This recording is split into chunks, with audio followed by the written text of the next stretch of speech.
Hi everyone, this is your self-awareness exercise for the week of October 20th, or whenever you see it and it resonates with you. This is a really interesting combination. So I'm going to start off by reading them. The concept that you're being asked to contemplate is love. Deepak Chopra defines pure love as something we embody. It's something that radiates from us, like light from a bonfire or dreams from a dreamer, rather than something we parcel out to some and not to others. Love in its purest form is a state of being which can influence our behavior but does not rely on actions in order to be felt or to have a positive effect. Love does not demand reciprocity.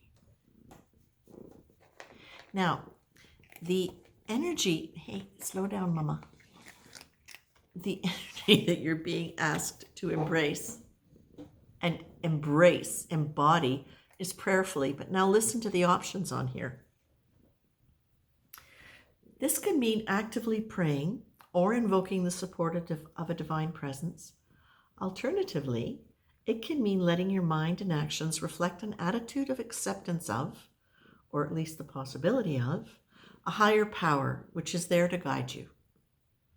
It could be maintaining an awareness of something sacred or mystical and acting with the acceptance that it's present even in the most seemingly mundane activities. You choose, maybe all of them, right? So you're being asked to really, while you're letting the idea of love and different ways of having experienced love and of having loved, you're being asked to maintain this awareness of something beyond you, which is what they're talking about the quality of love being, okay? Something bigger than your personality, that there is a force. And of course, what is considered to be the greatest force, the divine force, love. So I think those two fit together.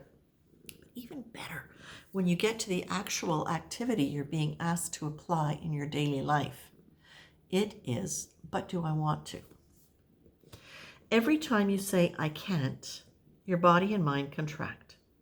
Today, every time you find yourself about to say or think, I can't, instead say, yes, I can, but do I want to?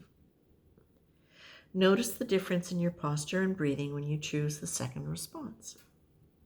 How do your mental and emotional states change? Notice how differently you start to think about your options. Now, I particularly like this because I link this right back to the thing, love in its purest form is a state of being which can influence our behavior but does not rely on actions in order to be felt or to have a positive effect. Love does not demand reciprocity. So for me, yes, I can, but do I want to? This I think is really important. How many times do we get asked to do something and it's so easy just to say, oh, I can't, I've got, or it's the wrong day, or I'm sorry, I'm getting my hair cut.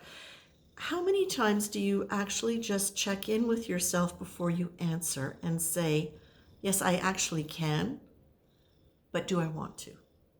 Are you giving yourself permission to really decide what you want to do? Because of course the flip side of that is saying yes because somebody asks you to do something and thinking that you need to do it in order to be loved or to not allow them to feel unloved, to express your love.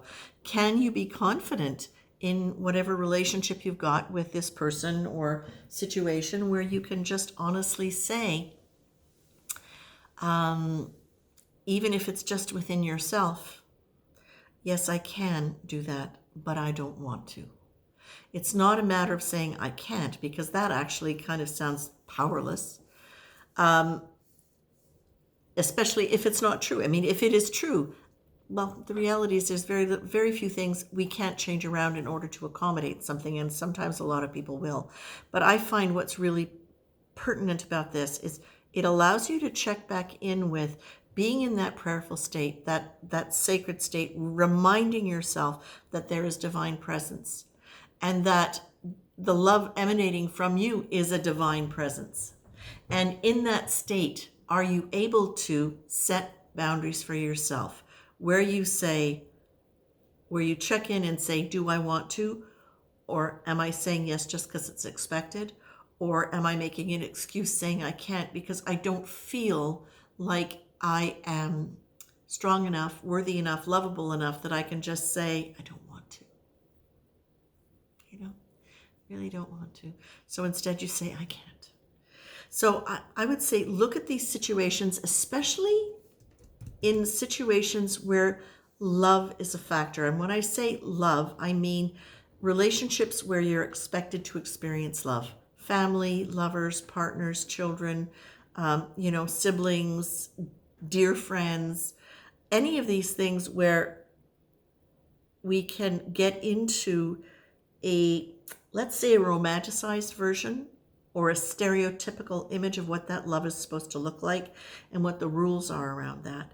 I think it's asking you to check in how you're loving, what level is it on, and when you opt to go and lean into the concept of love as a sacred force, where does that leave you in terms of your choosing and how you make your choices about what you will and won't do? Maybe that's very simple, that last little part. I leave that all with you. I think it's very interesting. Have a great week.